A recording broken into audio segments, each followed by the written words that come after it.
Hi guys! As most of you know, sobrang fan ako ng shawarma. So for today's dinner, nagluto yung asawa ko ng chicken gyro. Hindi man lang shawarma. Pero sabi niya, it's the closest thing to shawarma. So kukuha tayo ng pita bread. Then kukuha tayo ng chicken gyro. Yeah, Kasi it's a Greek food. Sabi niya gyros daw, pero gyro pa na siya. So kuha tayo dito. Then kuha tayo ng mga veggies. Yan. So nagmamadali na po siya.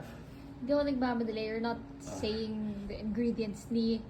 This is kamatis, onions, tofu, No, that's Greek cheese. Greek cheese, kamatis, onion, Greek cheese, and Tzatziki sauce. Greek sauce. Tzatziki sauce. As I said, Greek sauce. So, yan na dito. Okay, let's do this. Naka-roll na siya. Tingnan nyo. Yun naman lumalabas na. Okay? So, okay. Tikman natin siya. Our own chicken gyro. Wala.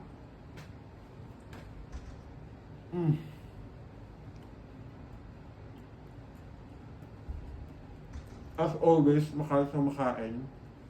Pero, given the whole Greek cuisine, grabe.